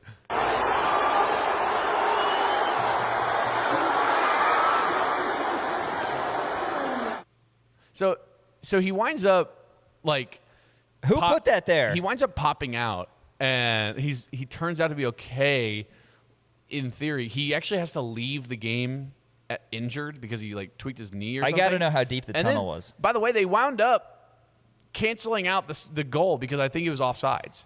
Classic. So they canceled out the goal. He winds up leaving injured. So all of that was for nothing. He falls into this. Look this up as well. Just look up Brazilian soccer player pit of death, because it's the most unbelievable thing I've ever. I mean, just like shout out to this guy. I know. I wish I would know. By the way, how it's so funny. deep it was. He has the ball underneath his jersey. Yeah. It looks like he's like pregnant, and he just jumps directly into this hole, just disappears. We don't know anything about the hole at all. I don't know. No, I don't know why it's there. Right. Why would you put it there? I mean, it would have totally been a stunt if it were sponsored, but it's not sponsored at all. I mean, that's that like Ezekiel Elliott jumped into that big Salvation Army bucket or whatever. Right. That was like up to, this is in the ground. He had no idea it was very there. strange. He just jumped. He goes woo, all the way down to this hole. Well, Shout no out. sponsor on that one, but a sponsor-laden case of the Mondays. By the way, shout out to all of our sponsors here at Kansas Shout out to Nation. all of our sponsors. After this, we're going to bring on Nick Springer here in studio. He comes to us from the Kansas City Sports Network to talk KU football, ESPN Kansas City, kansasnation.com. Welcome into Rock Chalk Sports, ESPN Kansas City, kansasnation.com. As we roll on here, our Monday show, I want to shout out all of our interns who have helped us out, as I did earlier in the show. But Tyler Brewer, Trey Myers, big help over the weekend, getting football content, getting soccer content, volleyball content. Big shout out to all of them. And now we're going to be joined in studio by Nick Springer, Kansas City Sports Network, a man who always walks in prepared for whatever we've got for him. Nick, just honored to be in your presence. Every day is National Intern Day. I feel like an intern most of the time. Yeah. I mean, that's fair. Well, where do you want to start? Football, soccer, volleyball?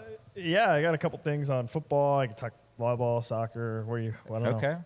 Let's start with football. It's your show. Guess. Let's do it. Oh, that's Why are you right. asking me? That's right. I forgot about that. What the hell? No, KU football. We heard from Coach Leipold a little bit earlier today, and of course we've heard from a variety of different position group coaches, different players.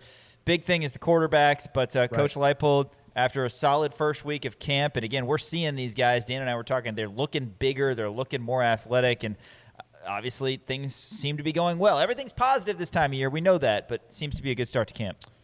Yeah, I think on the quarterback front, over the weekend, I don't know if you guys have played it on the show, but, Isaiah Marshall and Cole Ballard, we had a chance to hear from both those guys, along with Jim Zebrowski, and, there was some interesting things about their relationship. Some of the things that Jim Zebrowski said I thought also kind of stood out about, where those guys are improving at. With Isaiah Marshall, it's more, verbiage and understanding the offense, getting everything, in that aspect, because obviously we know he's athletic. We know he's a great athlete. And I asked him directly, I think it's so interesting with Isaiah Marshall, so much of the conversation revolves around that aspect of him, right? Like, athleticism, explosiveness, speed. He can make dynamic plays. So I was like, hey, what about your passing style? Like, how would you describe throwing the ball? Because if you're going to win the job, you're going to be having to throw the football, right? And so, he kind of described, hey, working in the pocket and footwork and things like that. So that kind of stood out to me about him as well. And, you've got two players that I think have very contrasting leadership styles. I mean, Cole Ballard is like your prototypical, like, Friday Night Lights, like, let's go get him, guys. Yeah. He's the Chasing streets. Yeah, he's that type of guy. He's very outgoing. He's naturally charismatic. He kind of carries himself in that way. Versus, Isaiah Marshall, I think, is the more guy that's like, he's going to get in the huddle and he's going to give everybody the death stare and he's going to be like, let's go score this damn ball. We're just going to go score, right? So it's just different. It's just different, right? He's not as vocal. Isaiah Marshall's not as vocal of a guy. So, I don't know how much that takes into it, but the funny thing about this that I keep circling back to is Lance Leipold in the spring said, we're not going to have a two-quarterback system, or I don't want a two quarterback system. And then he comes back in the fall camp and is like, well, both guys are going to play a lot. Well, where's the line between both guys are playing a lot and it's not a two-quarterback system? I don't know. We'll see. I continue to think it's probably going to be Cole Ballard at this point. That's probably going to be like QB1 starter, but obviously Isaiah Marshall had packages last year when it was Jalen Daniels, so he certainly will have packages this year as well, I would think.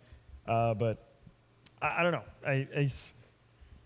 It's an interesting situation, and the thing that I've kind of circled back to, and I think I've even said this on the show before, is like, I don't care who's the starter is. Like, I really don't. I don't care which starter it is. It's just you got to get it right. I mean, this is a very significant battle that you have going on here that you need to get right. So, we'll see how things play out. I'm assuming you guys are on the same page in that, don't expect KU to announce anything until probably Tuesday of game week against LIU.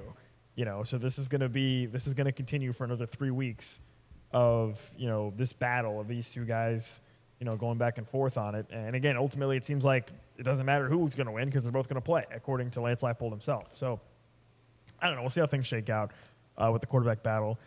Today, obviously, we had a chance to hear from the linebackers, linebackers coach Chris Simpson and some of the linebackers. And, that's an interesting area as well because you get Trey Lathan back and it's like, oh, thank God, everything's going to be fine. Like with Trey Lathan back, it's great, right?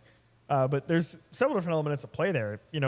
Number one is with DK McDonald's system, they like to play different guys, different fronts up front, and that can impact what you're doing with your linebackers, right? And so one thing that I kind of thought about is, KU has brought in Eamon Smalls, who is statistically the largest man on the team, I think. We're talking well north of 325 pounds, I think, for that guy.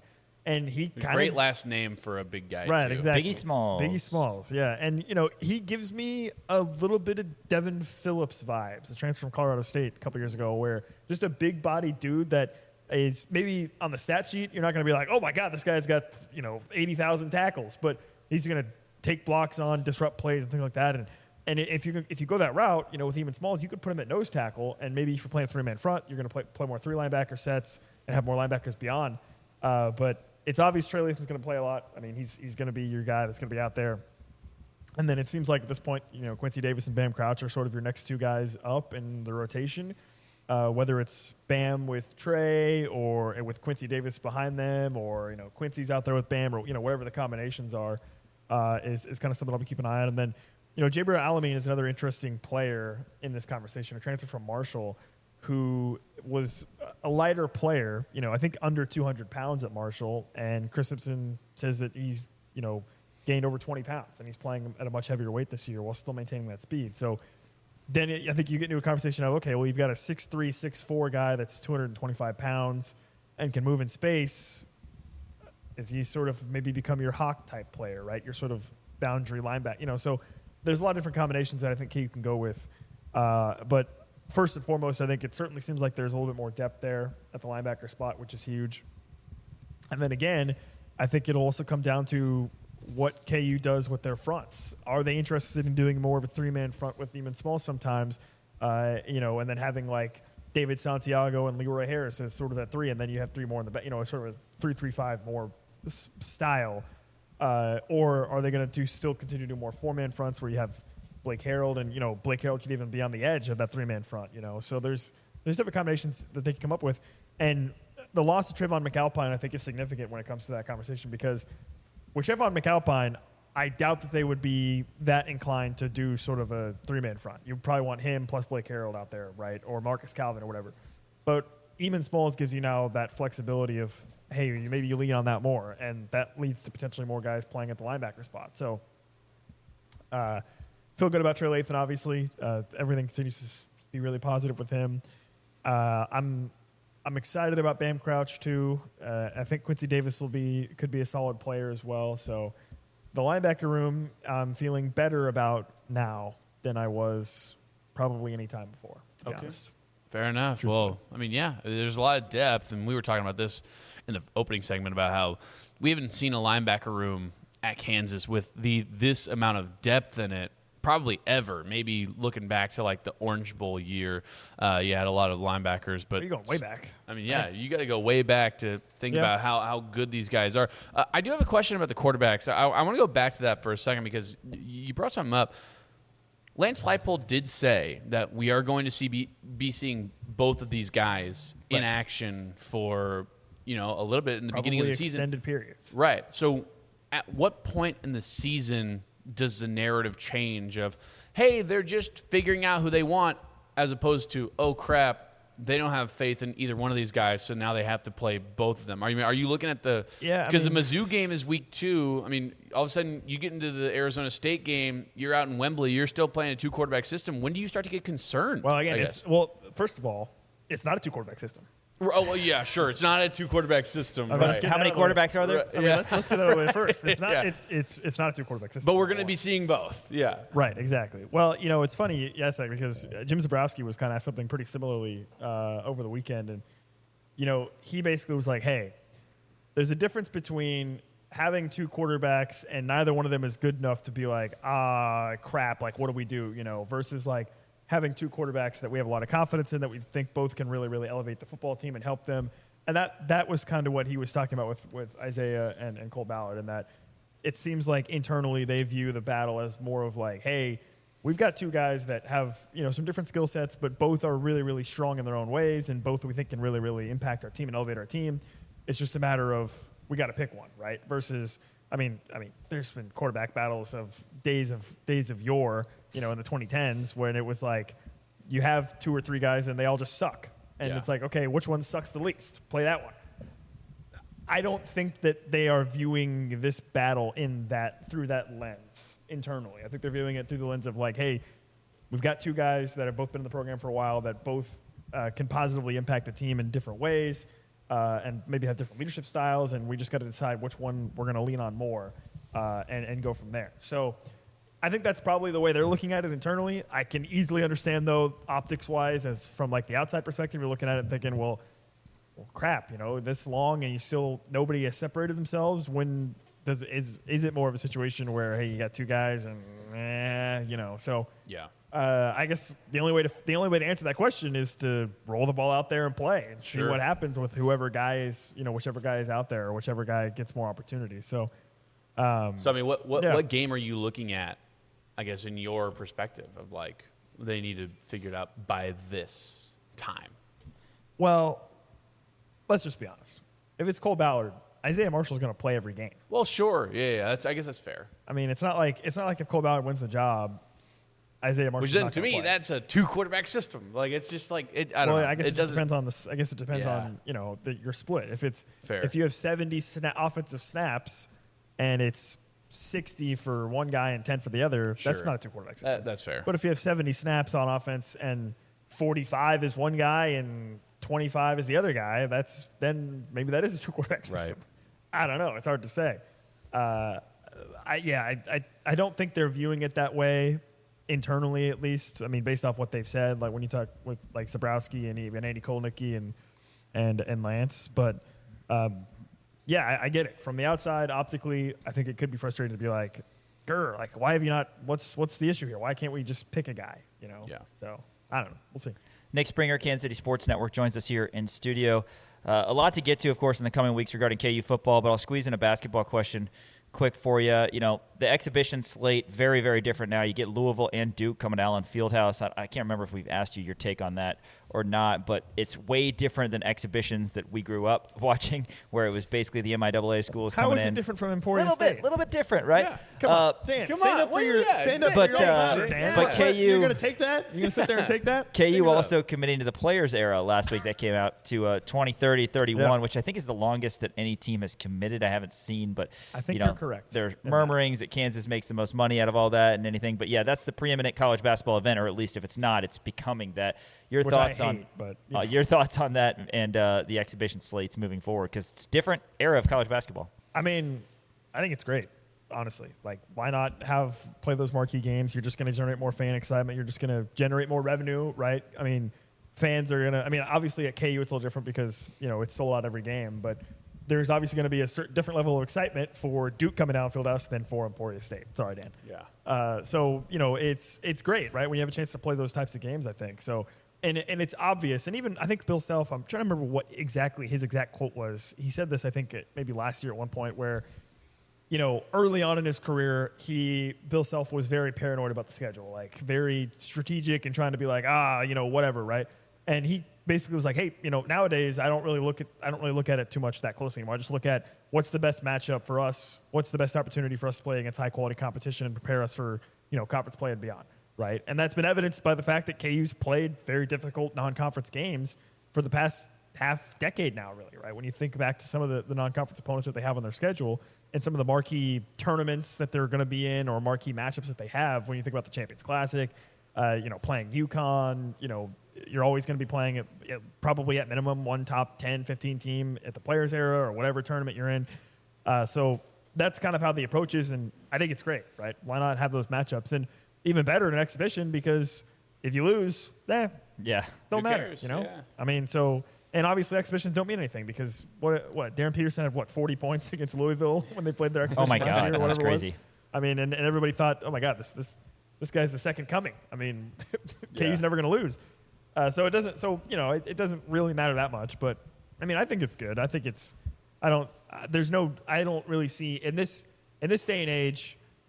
I don't think there's any negative to it because you're increasing revenue, you're increasing fan excitement, you're increasing exposure, which KU obviously already has the top exposure probably in college basketball maybe behind Duke, or they're near the top So I have no problem with it, and I think even Bill Self, his attitude about it has shifted pretty significantly from maybe where he was earlier in his coaching career, where, hey, play tough games, play tough opponents, and guess what? You're not going to be punished that much by the NCAA tournament committee based off of if you have some losses against really tough opponents. So why not do it? And I think it's worked out great so far for KU. So Yeah, absolutely. I guess the only sorry, didn't mean to interrupt you. Just the only negative I guess would be like, you look back to like the 2023 season where KU didn't have a lot of depth and they got into conference play and just kind of got ground down. So I guess like, hey, if you're playing tough games from November all the way through February, like, does it wear your team out before you get to the NCAA tournament? Maybe, but that was a unique case where KU was playing 5-6 guys basically, or 7 guys for like 80% of the season. So that was a different scenario, but I guess that would be a negative. Yeah, that's very true. Nick Springer, KCSN, you were out at a press conference with Nate Lee, Matt Ulmer, as well as some soccer players and some volleyball players. Yeah. Soccer, they actually wind up scoring 2 goals against Iowa, holding Iowa to 0 goals. Yep. I mean, that was an exciting exhibition, and obviously, moving forward, I mean, they have 2 freshmen who scored those goals as well. And then Matt Ulmer, again, primed for a big-time season. You got a lot of returners in Reese Patak. Also, you have a star freshman and Taylor Stanley coming in to this volleyball season. Give us kind of a preview of KU soccer and KU volleyball for this upcoming year. Yeah, what's crazy is KU soccer season starts on Wednesday. Yeah, in 2 days. Like they're playing a real live game that counts as a win or loss on August. What is it? August 12th. 12th. Yep. And school doesn't start for another 2 weeks, right, for students. So for them, think about some of the challenges with that is just getting prepped for the season. Everything's got to happen so quickly, and so I'm excited for KU soccer. It's so funny because Nate Lee comes in his first year, right? So he's entering his 3rd season, right? Comes in his first year, and he was like, hey, I don't even know if this is realistic, but we're just going to try to make the NCAA tournament. Well, they obviously blew that expectation out of the water. Did it again, right? Well, now there's legit expectations. Nobody's overlooking KU soccer anymore. This, they're established. They've made it to the second week, made it to Sweet 16 last year. People know about KU soccer now versus when Nate Lee first got here. And so it's interesting kind of managing those expectations of, hey, you're people look at you as a top 15 team in the country, and Nate Lee even himself said, hey, I prefer to be coaching like the underdog, but you're not really the underdog anymore, right? With what you've already been able to accomplish, in the short amount of time that you've been at KU. And so managing those is going to be something I'll be kind of watching. And then, they've got some injuries that are stacking up for them already in the preseason on their back line, which could shape their center backs a little bit. And then the other big thing is you've lost Lexi Watts, who scored double-digit goals for you last season. So you've got to find a way to recreate that in the aggregate or whatever it may be. And, the style that Nate Lee demands of his players, if you haven't had a chance to watch Nate Lee coach soccer or how they play at KU, it is a very unique style. It is all or nothing, full court press, blitz, pressure all the time. And it's very, very demanding, especially on your players on your front line and your attacking forwards. And KU is now looking to have to replace several of those spots. Now they have a lot of returning experience in the midfield with Caroline Cassins and Jill Gregorski. And obviously they've got, a very experienced player in goal with Sophie Daw, but they're looking to integrate new faces, whether it's transfers or young freshmen, like you mentioned with the freshman that scored goals against Iowa, into those forward positions, and it's a very demanding job that they have. And so that's another area that I think is going to be a big storyline for KU this season is not necessarily so much hey, can we find one player to score the same number of goals that Lexi Watts scored, but more in the aggregate or in rotation, what players become sort of those players that buy into that system that Nate Lee demands when it comes to attacking, because he's relentless with it, and he's not going to take anything less than 100% from the frontline players, and even beyond that, there's a lot of trust and required of everybody buying into that just constant flow towards the enemy, towards the opposing team's goal. So it'll be interesting to watch. I'm excited for it for KU soccer. And again, I mean, now you're talking about the expectations for KU heading into a season like this. It's not just make the tournament. In fact, if you miss the tournament, it'd be a huge disappointment. But it's not just make the tournament. It's, hey, you better win a couple games in the tournament too. Yeah. So a lot of pressure there, I think, for KU soccer. And then for volleyball, Matt Ulmer's entering his second season at KU, and they had a really strong season last year too. And similarly, they've also got some new faces that they're bringing into the team. And he talked about how all the freshmen that they have are incredibly athletic and skilled, and also Matt Ulmer wants to play a more fast style of volleyball too. That's a little bit more up tempo that I think requires a level of buy-in from everybody. But he said earlier today that they have that, right? A lot of players really buying into it. So and they also really wanted to get more home matches, and especially in the non-con. I don't know if you guys noticed, but I don't think they didn't have a single non-conference home match last year in Matt Ulmer's first year. Didn't play at home one time in non-conference. I don't think. Maybe he only had one game. So he talked about wanting to get a chance to get his team to play at home in front of the fans, in the non-conference. So they've got some fun matchups at home at Horace Family Volleyball Arena, which is a great venue, by the way, to get to generate fan enthusiasm early in the season for them. So yeah, the thing about it is obviously men's basketball and football so much dominate the media cycle and kind of what we focus on, and that's what fans are really excited about. But man, you look around, especially with like what Travis Goff has done, women's soccer, volleyball, obviously baseball that we talked about, into June with Dan Fitzgerald, even softball, right? I mean, then those non-basketball and those non-men's basketball and football sports have all been performing very well for KU. And that's a testament, I think, to really two things. Number one, obviously, for Travis Goff, he's had home run hires as head coaches. But then number two, it's not just about the hires, it's about that institutional support, for those other programs as well. And by the way, this is all in the middle of KU still trying to build a $500 million new stadium. Right. And they're building dorms and, all this other, with the Gateway project. So there's so much going on, but the momentum of the department is positive, I think, certainly. And hopefully that carries over to football having a season where they can get to a bowl game. But if you haven't a chance to check out soccer or volleyball, I would highly encourage you to do so, because you've got two young, dynamic coaches with Nate Lee and Matt Ulmer, and two teams that have already established a foundation of success that you hope to continue. Yeah. Great insight. Nick Springer, Kansas City Sports Network. Check out the Pay Heat podcast if you get a chance, covering all aspects of KU athletics as we do here on Rock Chalk Sports. Hey, make sure you don't get a parking ticket, so we're going to get you out of here. We don't want that to happen. Hey, I already said before we started the segment that, if I have a parking ticket, you guys are splitting. I've been guilty a time or two, and it's what? Do you take IOUs? Yeah. No. Yeah, IOU. IOU, that's a good idea. No, I take cold, hard cash, bro. Come on. I don't take cash. Nick Springer, thanks for coming in. We're going to have all sorts of games to talk about with you here moving forward, so appreciate it. Hey, we're going to hear from head coach Lance Leipold at the podium after this. ESPN Kansas City, kansasnation.com. With Jayhawk Checking from Central Bank, Jayhawk fans can carry their pride wherever they go with the official Jayhawk debit card. Central Bank is proud to support the traditions and communities that bring people together.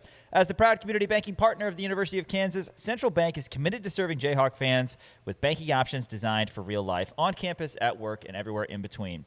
Learn more about Jayhawk Checking and the exclusive debit card at jayhawkchecking.com. Central Bank, the proud community banking partner of the University of Kansas, member FDIC. Let's go back to the Anderson Family Football Complex. Head coach Lance Leipold spoke to the media earlier today. Okay, sure.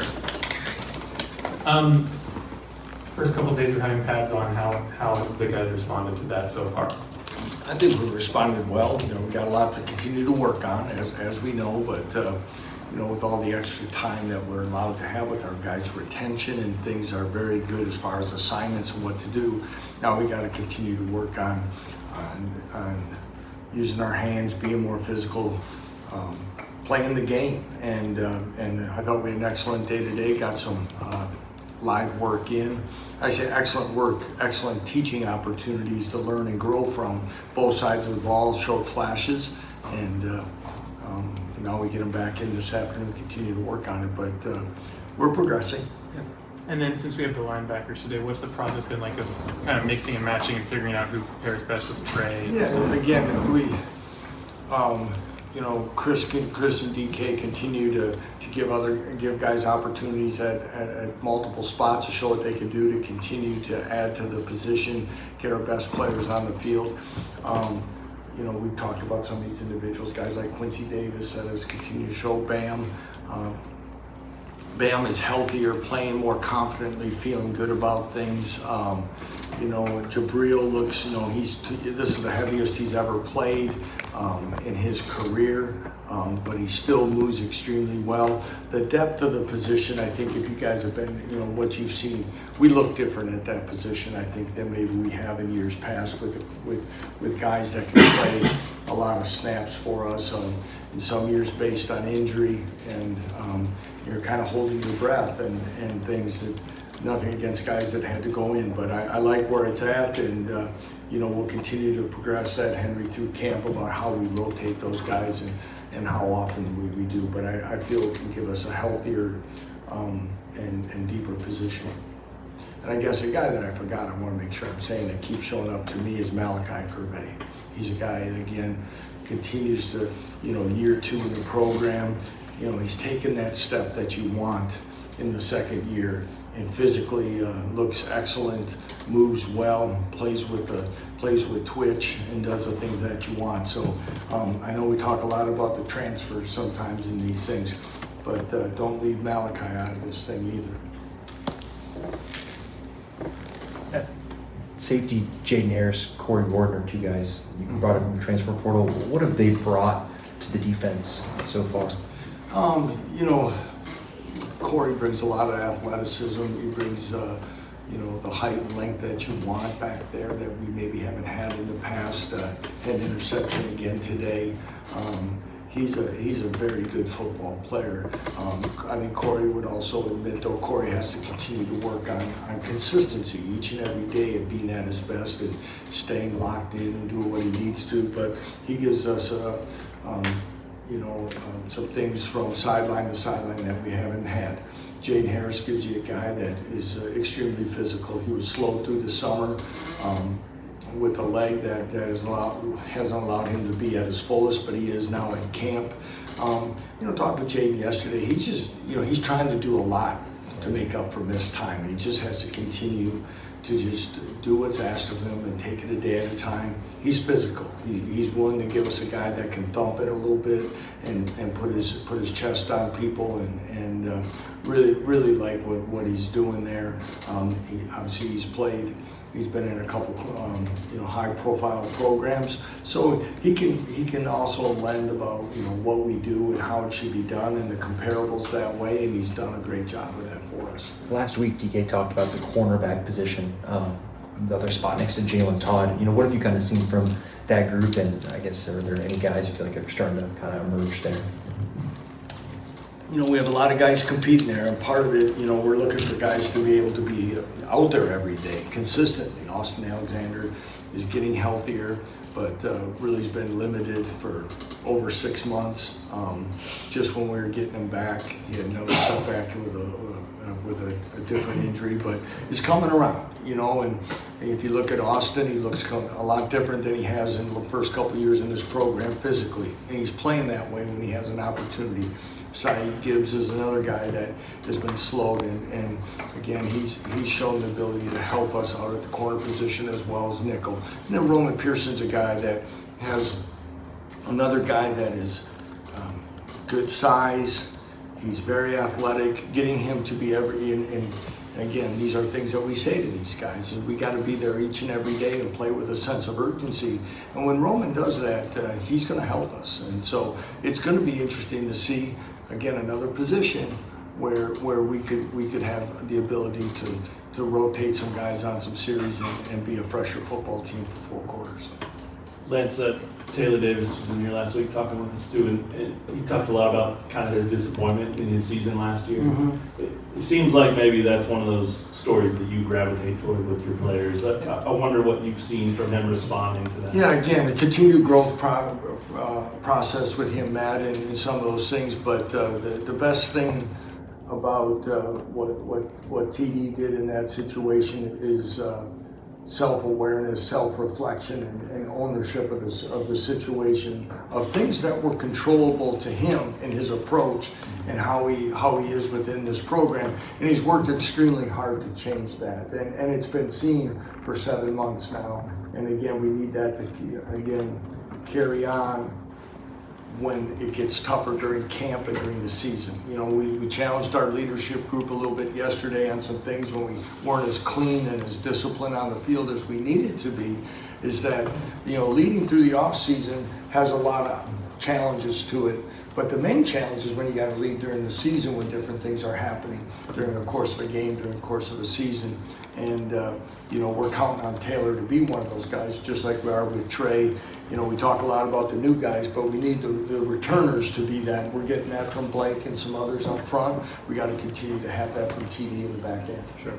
And Corey Amacri was a name you talked a lot about in the spring. Amacri. Yeah. I wonder how's he transitioned. You know, he's been really limited right now. He's not even taking team reps. He's not doing much at all right now. He's been slowed by a couple things. So really incomplete grade right now. Wish we were a little healthier at that position than we are, but probably hit me on my next time up here to see where he's at progressing. But again, the thing about him is physically and developed, you know, and where he was at. He's still got things to learn and go through, but for a younger back, as far as kind of having an opportunity to get on the field, he does. We just got to keep him healthy and ready to go. John, it's breaking in that kind of center guard tackle on the right side. How's that been looking? It's been good. You know, Casey Carpenter didn't go today, so Amir worked at center a lot. So again, a lot of different things that we're experimenting with. You know, Tabake's had a good spring and a solid camp. Nick Morrow's doing some things. We're able to kind of experiment with some guys. Andre Harper and Jack Tanner, even as well as James Livingston, you know, rotating at a guard spot. Some guys, you know, may play some guard and tackle, but the competitive part of that is good. I really like it. Continue to say this at a lot of positions, and I apologize for repeating myself, but the gap between some of these guys is as close as it's been. That gives us these opportunities. So, but continually working with those guys, and again, I feel that we'll have that right side of the line ready to go. Watching the special teams go through drills, has it helped, you've seen, with moving Taiwo to full-time special teams? Yeah, I do. It gives them a chance to concentrate on that. You know, it's one, you know, Taiwo's accepted that decision and make the best of it. Aaron Miller and Kyle Deween do a great job. You know, the thing that it does especially for Taiwo, is during a course of a practice, he can evaluate offensive players as well as other defensive positions a lot more than he ever could while he was coaching the ends. Okay, so you get a chance to watch guys that do similar techniques, or watch them run, or get a chance to watch some things that you haven't before, and I do believe that that's going to help us. How much time are you guys going to spend practicing in the stadium ahead of the opener, and just what do you feel about how the stadium looks now? Well, if you stop pulling the fire alarm, I might be able to get in. But, you know, right now, tentatively, we're looking at, I think we're given next Saturday, or this coming Saturday, I should say, as a target day to get in there. And then, really, once we get in there, I mean, I don't know, we've had some set, I can't tell, probably like 4 times maybe.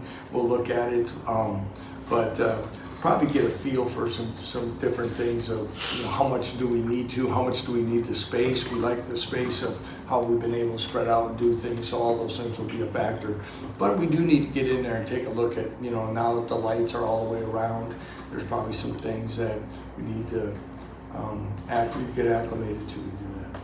I was thinking about this because you mentioned Malachi, and he was on a few games in special teams last year. Now that there are no red shirts. How will that affect the way that you incorporate freshmen into units in their first year in the program? It gives you a lot better, now you don't have to sit there and go, well, maybe this guy the first 4 games, this guy in the middle field, whatever. Now you can play a guy. You're still, home games give you a lot better luxury of that, of course. We have grown the travel squad. I know the Big Ten just expanded theirs even more. I haven't heard anything if we are looking into that. I hope we do. But it gives you a chance to get guys on the field and keep them engaged. And help things in their development process. So yes, if we can do that with guys, we're definitely going to look at that. And then, not to make you repeat yourself again with the gap between players, but I think the word that Andy used to describe the tight end was parity. How do you balance trying to get those various guys on the field with also ascertaining who the actual best players are? Well, there's some things at that position. Jalen Butler's a guy that's really had a couple good days here. Carson Bloom, we've always felt good about, but again, the parity with that, and I think we know that one of the strengths of Andy is using different personnel groupings and giving guys certain packages to do things and make contributions. Again, going back to be a deeper, fresher football team, that allows us to do that. But I think when we start getting closer to the end of camp here, we'll have an idea of who the top 2 and then where the next one is and things like that. Because again, you can say it about a lot of positions. You have too many and nobody's getting to the flow, you're going to struggle sometimes with continuity out on the field. I'm not going to ask you about the battle unless you want to tell us, but with your quarterbacks, they both said the other day that they're really intentional about carrying themselves as the starter. Mm-hmm. And I wonder if that's something you guys kind of talk to them about. It sounded like maybe they did that even when Jalen was here. I mean, what have you seen from that perspective? So you're not going to ask me, but you're going to ask me. Well, you don't have to break down the battle. I just wonder how you felt about that aspect. I just had to. I'm sorry. But I'd love to hear more. Yeah, we have talked about that. Is that there's times that whether or not you go out there first or not, to be a leader and be in command, and it's a tough balance because sometimes if you're not the first one going out there, but we do alternate that. So if anybody that's part of this process, there's certain days or certain periods that one or the other, and again we chart everything and we're keeping rep counts for everything. Everyone in this program gets their reps count of 11 on 11 reps, 1-on-1 reps, 7-on-7 reps. They're all there. So when everybody talks about I'm not getting a chance or I didn't get this, we have it. We have it right there, and we've done that here for a long time. So, but again, when you're doing that of showing, because we always say you're one play away anyway at any position if you're not a starter. So you've got to act that way, and we're looking. And one of the things that we said in the evaluation process, who can lead this football team, okay, and who can have a command of the huddle and command of the situation and do all the things there. So, and I think both of them have worked on it extremely well, okay, and I can't say that's been a disappointment by either one. Chase is still kind of catching up on reps and things like that, and but that goes through the room of Jalen Mason as we have a young player. All those things that we talked about, what Jalen Daniels brought to this program, and the thing that Jalen did best is when he wasn't available to play or when he wasn't starting, how we went about his mental preparation, standing behind the huddles, doing all the things to be ready when he was available again. And I think those are all things that those guys have learned from him. This far into it, are you still looking at, you've talked plenty about decision making and consistency and that kind of thing with those quarterbacks. Are you still looking at the minutia of it, like how the ball comes out of hand and those types of things, or do you have that pretty well set? I mean, we have a good idea on some of those things, but again, guys can still continue to prove it, how it's coming out, but we're talking decision making, throwing in the crowds, turning the ball over, ball placement. Besides running the offense and making decisions, getting us in and out of things, okay? And RPOs, what the decisions are there, keeping the ball, doing those things, their ability to be effective as a runner. All the things are going to be inclusive for us to be the offense we need to be. Anything else for Coach Leipold? Thanks, guys. Have a good day. Thanks. That's KU football head coach Lance Leipold a little bit earlier today addressing the media, and we're going to get to hear more from Coach Leipold at the end of this week, so we'll have that for you on Rock Chalk Sports. And, of course, next week, fall camp will wrap up. Media won't get a chance to talk to these guys as often as they get to their more game week practice schedule. Hawk Talk, though, another way to keep up with Coach Leipold, that's going to get underway Monday, August 24th. The official schedule of Hawk Talk just came out tonight. Of course, Johnny's Tavern, West Lawrence, they're going to be putting this on as they usually do. 3 Mondays to start this off, 24th, 31st, and then September 7th. And then we've got a bunch of Wednesday shows. There's one Monday, October 19th, or Wednesday, October 21st show, and then a bunch of Wednesdays until the final show is Tuesday, November 24th. So for the full schedule, check out kansasnation.com. We've got that set. But Coach Leipold, he's got a busy season upon him, not just on the football field, but with the media as well. But a lot of insight from him today. Yeah, and did a great job. He was in a chipper mood. You weren't there, but the fire alarm started going off inside the Anderson Family Football Complex. And he's poking fun at Jordan Gusky because he's saying that he's the one who pulled it and different things. It's always good to see Lance in such a good mood. And I think that, he has some confidence in these guys. And I thought that, his press conference today was definitely, indicative of that. I think that he's in a great mood. He's, really likes the way that this team is shaping up. You ask him all about it. And, he talked really highly about all the linebackers, talked really highly about all the quarterbacks, and kind of just did a really good job of kind of breaking down these last few weeks and I guess week of fall camp and now getting into pads. He's really excited about it, so you can tell that he really still loves the job and still loves all these guys. And I thought it was an excellent press conference from today, hearing Coach Leipold talk about all this stuff. After this, we are going to be previewing the San Francisco 49ers in our final Chiefs opponent outlook Week 16 against the Niners. Break them down after this. ESPN Kansas City, kansasnation.com. Hey, if you missed anything from Rock Chalk Sports today, you can check out the archive version on YouTube or Apple Podcasts, Spotify, whatever you would like. We appreciate everybody who is tuning in right now, also watching live on Facebook, live on YouTube, 4 to 6 daily here on Rock Chalk Sports. Hey, as we move from the heat of summer into fall, now is the time to make sure that your lawn finishes the season strong. The work you do in this month of August and September lays the foundation for a thicker, healthier, greener lawn next spring. That's where the experts at Custom Lawn and Landscape come in. From late summer fertilization and weed control to overseeding, aeration, and landscape enhancements, they'll create a plan that's right for your yard. Their team knows exactly what Kansas City and Lawrence lawns need as the seasons change. Don't wait until the leaves start falling. Get ahead of the season now and enjoy a lawn that's healthy today and ready to thrive next year. Call Custom Lawn and Landscape today or visit them online, customlawn.com. You can schedule your fall lawn care program. Custom Lawn and Landscape, your partner for a beautiful lawn in every season. Taking a look at the San Francisco 49ers, who, of course, have been consistently good here the past decade or so, however long it's been. And now they find themselves in a division that's absolutely loaded. The Niners, not the favorite to win the Super Bowl, but they're seemingly always going to be in the conversation. They're plus 1,900, so kind of in that top-tier grouping of teams that are anywhere from plus 550, where the Rams are, to plus 2,000, where the Broncos and the Bengals are. Niners are in there, and of course they have a lot to prove. They want to get back to being atop the NFC West. Yeah, and if you look back at this past season, probably a little bit of a disappointment, I think, for the 49ers, and a little injury-ridden as well. Obviously, Brock Purdy only played 9 games last year, 2,100 yards, wound up with 20 touchdowns, which is still pretty impressive. Did have 10 interceptions on the year. You saw Mac Jones for the majority of the year. He played in 11 games. Again, 2,100 yards for him, 13 touchdowns, 6 interceptions. So they have a good, obviously, backup quarterback there, good quarterback room. But Brock Purdy, is going to be taking that next step. And, I do think Brock Purdy is a good quarterback. We can talk all the trash that we want, but again, it is a cool story. Mr. Irrelevant, and worked his way into playing in a Super Bowl and yada, yada, yada, all this different kind of stuff. Got a nice contract. But I do think if he's able to stay healthy, he's going to be a nice serviceable quarterback, especially in that system. You do have Christian McCaffrey, again, getting older. He had 1,200 yards from last year. Wound up with 10 touchdowns.